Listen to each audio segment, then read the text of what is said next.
Compounding. दोस्तों ये एक ऐसा वर्ड है जिसे हम सभी बचपन से सुनते आ रहे हैं और आज के टाइम में तो इंटरनेट पर हर दूसरा आर्टिकल और वीडियो कंपाउंडिंग के बारे में ही बात करता हुआ दिखाई देता है। लेकिन इसके बावजूद भी मैक्सिमम लोगों को इसका सही यूज कैसे करें इसके बारे में कुछ भी पता नहीं होता। वो अक्सर जिंदगी भर पैसा कमाने के बाद भी करोड़पति नहीं बन पाते और ना ही कभी फाइनेंशियल फ्रीडम अचीव कर पाते हैं, क्योंकि उनके द्वारा लिए गए ज्यादातर फाइनेंशियल डिसीजंस जाने अनजाने में कंपाउंडिंग की थियरी के अगेंस्ट हो जाते हैं। तो आज के इस वीडियो में हम इसी प्रॉब्लम को सॉल्व करने के लिए कंपाउंडिंग के एक ऐसे फॉर्मूले के बारे में बताने वाले हैं जो आपको जल्द से जल्द करोड़पति बनाने में हेल्प करेगा। ये एक ऐसा फॉर्मूला है जिसके लिए आपको बस 8 साल काम करना होगा और उसके बाद जिंदगी भर आराम ही आराम। कंपाउंडिंग के इस फॉर्मूले को बेहतर तरीके से समझने के लिए हम एक स्टोरी का सहारा लेंगे। So let's start. ये स्टोरी है 3 फ्रेंड्स की, वरुण, किरण और सचिन की। तीनों दोस्त एक ही कॉलेज में एक ही क्लास में साथ साथ पढ़ते हैं। तीनों की फ्रेंडशिप इतनी पक्की है कि उनकी दोस्ती की मिसाल पूरे कॉलेज में दी जाती है। कॉलेज के लास्ट ईयर तक तीनों दोस्त तो साथ ही रहे। फिर जब करियर की बात आई तो तीनों को अलग अलग डायरेक्शन में जाना पड़ा। वरुण ने अपनी फ्रीडम को प्रायोरिटी देते हुए फ्रीलांसिंग करना चुना, वहीं किरण ने अपने पैशन को फॉलो करते हुए एक एडवर्टाइजिंग एजेंसी में एज अ राइटर ज्वाइन कर लिया। अब सचिन ने तो उसके कॉलेज प्लेसमेंट के थ्रू ही अपने करियर को दिशा देना सही समझा, इसलिए उसने एक सॉफ्टवेयर कंपनी में प्लेसमेंट ले लिया और इस तरह से तीनों दोस्तों ने अपनी जर्नी की शुरुआत करी। वर्क में बिजी हो जाने के कारण उनका 1 ईयर बिना मिले ही गुजर गया। इस 1 ईयर में वरुण और किरण फाइनेंस के मैथमेटिक्स को समझने की कोशिश कर चुके थे और उन्होंने ये जान लिया था कि केवल मंथली सैलरी से काम नहीं चलने वाला। इसीलिए उन्होंने अपनी मंथली सैलरी से कुछ सेविंग्स करना स्टार्ट कर दिया और उन्हें किसी अच्छी जगह इन्वेस्ट करना भी स्टार्ट कर दिया।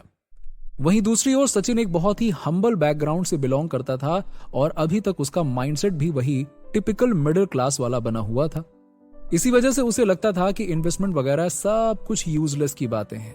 खाओ पियो मौज करो और यही तो लाइफ है, जिंदगी जीने का नाम है, बाकी सब तो मोह माया है।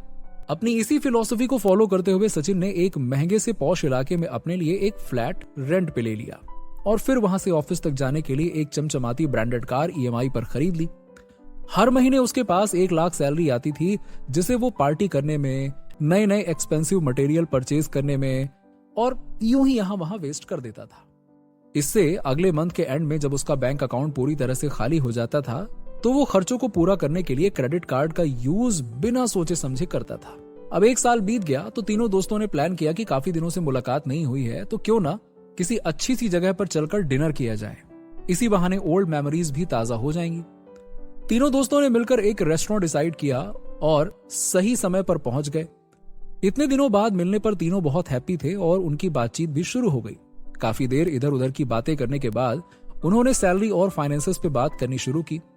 सचिन ने पूछा कि भाइयों कैसा चल रहा है करियर, कुछ पैसा वैसा आ रहा है या फिर नहीं। इस पर वरुण और किरण ने जवाब देते हुए कहा कि भाई हाँ आ जाता है, महीने का 70-75 हजार और उसमें से कुछ परसेंटेज सेव करना और इन्वेस्ट करना भी शुरू कर दिया है। अब ये सुनकर सचिन को हंसी आ गई और कहा कि 70 हजार से भी सेविंग्स, अरे यहाँ मैं 1 लाख रुपए मंथली अर्न करता हूँ और फिर भी मेरे पास कुछ नहीं बचता और तुम दोनों 70 हजार से भी बचा रहे हो, कमाल है यार। मेरे हिसाब से तो तभी इतने कम पैसों में सेविंग्स और इन्वेस्टमेंट पॉसिबल है जब सारे जरूरी खर्चे रोक दिए जाएं। इस पर वरुण कहता है कि नहीं यार ऐसा नहीं है, मैं अपने पैसे और लाइफ को मैनेज करने के लिए 80-20 रूल को फॉलो करता हूं। मंथ का जितना भी पैसा मेरे पास आता है उसका 80% मैं अपने हाउस ग्रोसरी बिल्स जैसे जरूरी चीजों पर खर्च करता हूं और बचा हुआ 20% पैसा इन्वेस्ट कर लेता हूं। जैसे हर महीने फ्रीलांसिंग से मैं लगभग 70 हजार रुपए कमा लेता हूं तो उसमें से 80% यानी कि 66 हजार रुपए डेली की चीजों पर खर्च कर लेता हूं और बाकी का 20% यानी कि 14 हजार इंडेक्स फंड में इन्वेस्ट कर देता हूं। वरुण की बात को आगे बढ़ाते हुए किरण कहता है कि भाई मेरा भी कुछ ऐसा ही है, फालतू के खर्चों को मैंने बिल्कुल बंद कर दिया है। फ्लैट की जगह मैं एक छोटा सा रूम लेकर रहता हूँ, कार मैंने खरीदी नहीं है, ज्यादातर मेट्रो से आना जाना प्रेफर करता हूँ, जब जरूरत महसूस होती है तो कैब बुक कर लेता हूँ और ईएमआई के चक्कर से मैंने खुद को दूर ही रखा है। यही वजह है कि मैं कंपाउंडिंग के 8-4-3 रूल को फॉलो करते हुए हर महीने 30 हजार रुपए इन्वेस्ट कर देता हूँ। वरुण और किरण की बातें सुनकर सचिन चौंक गया और वो बोला कि क्या तुम लोग अभी से बूढ़ों जैसी बातें करने लगे हो? अरे अभी तो हम यंग हैं, ये टाइम होता है एंजॉय करने का, ऐश करने का, और कहाँ तुम अभी से इन्वेस्टमेंट और सेविंग्स के चक्कर में फंस रहे हो यार। और भाई किरण, तू क्या ये फालतू कंपाउंडिंग जैसे मामलों में इतना पैसा डाल रहा है? अरे ये सब स्कूल बुक्स और कहानियों में ही अच्छा लगता है, असलियत में इनसे कोई रिस्क थोड़ा ना होता है।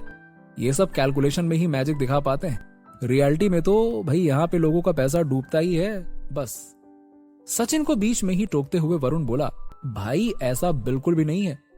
किरण जो कर रहा है बिल्कुल ठीक कर रहा है। कंपाउंडिंग की पावर अभी तूने देखी नहीं है, इसीलिए तू ऐसी बात कर रहा है। वर्ल्ड के बड़े बड़े इन्वेस्टर्स आज इसलिए रिच हैं क्योंकि उन्होंने कंपाउंडिंग की प्रोसेस पर विश्वास रखा और अपने पैसों को अच्छी जगह पर इन्वेस्ट किया। कुछ ईयर्स बाद तुम खुद देखना कि किरण फाइनेंशियली फ्री होगा। तभी सचिन बोलता है कि ये सब फिल्मी बातें हैं भाई, रिटायरमेंट होता है 60 की एज पर, ना कि जवानी में। खैर, जो तुम्हें ठीक लग रहा है करते रहो।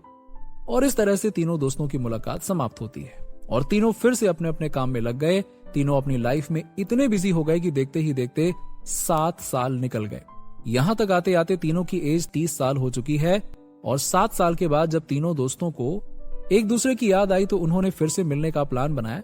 तीनों फिर से रेस्टोरेंट में डिनर करने के लिए इकट्ठा हुए और एक बार फिर से डाइनिंग टेबल पर इन्वेस्टमेंट की बातें शुरू हो गई। सचिन ने टॉन्ट मारते हुए पूछा कि क्या हाल है तुम दोनों के कंपाउंडिंग के, बताओ। तो इस पर वरुण ने जवाब देते हुए कहा कि बढ़िया है भाई, मैंने इन 8 सालों में महीने के 14,000 के हिसाब से टोटल 13,44,000 रुपए इन्वेस्ट किए, जिस पर 12% एनुअल रिटर्न के हिसाब से मेरा रिटर्न हो गया है 9,17,000। यानी कि इन्वेस्टमेंट और रिटर्न को जोड़कर मेरा अब टोटल अमाउंट हो चुका है 22,61,000 रुपए। वहीं अगर किरण की बात करें तो 30,000 पर मंथ के हिसाब से उसने अभी तक 28,80,000 रुपए इन्वेस्ट किए हैं और 12% रिटर्न के हिसाब से उसका रिटर्न हुआ 19,65,000। अगर इन्वेस्टमेंट और रिटर्न को जोड़ दिया जाए तो अभी तक का उसका टोटल अमाउंट हुआ 48,45,000 रुपए। वरुण की ये बात सुनकर सचिन का चेहरा फीका पड़ गया। वो हैरान था कि इन दोनों से ज्यादा पैसा कमाने के बावजूद भी मेरे पास आज कुछ नहीं है और एक तरफ ये दोनों हैं जिसमें से एक के पास 23 लाख रुपए हैं, दूसरे के पास 48 लाख।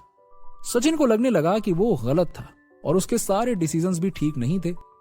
इसीलिए उसने शर्मिंदा होते हुए किरण से पूछा कि भाई बताना, ये 8-4-3 यानी कि 8-4-3 रूल ऑफ कंपाउंडिंग था क्या?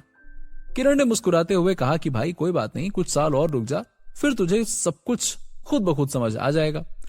अगले 4 साल बाद तीनों दोस्त एक बार फिर से मुलाकात करते हैं।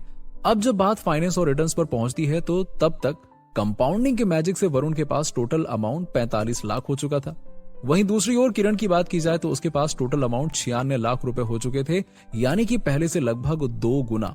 और इस अमाउंट को सुनकर तो सचिन के होश ही उड़ गए। उसे अपनी गलतियों पर और पूरी जिंदगी के फिजूल खर्चे करने पर पछतावा हो रहा था।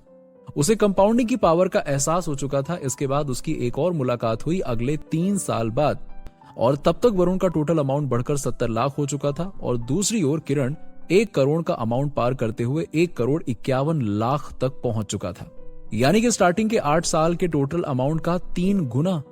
सचिन को अब किरण की कही हुई बात याद आ रही थी कि भाई कुछ साल और रुक जा, तुझे अपने आप समझ में आ जाएगा कि कंपाउंडिंग का 8-4-3 रूल क्या है।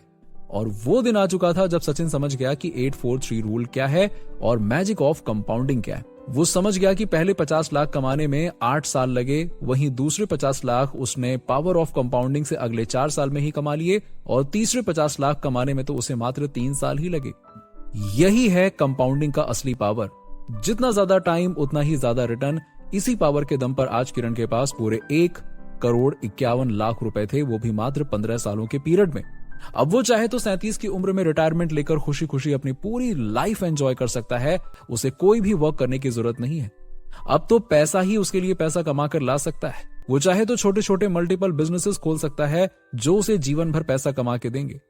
दोस्तों, दुनिया के जाने माने इन्वेस्टर और बिजनेसमैन वॉरेन बफे ने भी कंपाउंडिंग के 8-4-3 रूल का यूज करते हुए अपने टीनेज में ही इन्वेस्टमेंट करना शुरू कर दिया था। वो अक्सर लोगों को सलाह देते हैं कि ज्यादा से ज्यादा कंपाउंडिंग का यूज करें और अपनी फाइनेंशियल जर्नी को सक्सेसफुल बनाएं।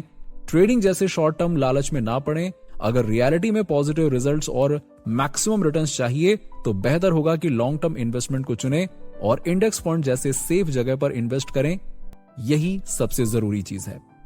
तो दोस्तों, आज के इस वीडियो में इतना ही। आई होप कि ये वीडियो आपको पसंद आया होगा। वीडियो पसंद आया हो तो लाइक करें, शेयर करें और आगे भी ऐसे ही वीडियोस देखने के लिए हमारे चैनल को सब्सक्राइब करना ना भूलें। Thanks for watching.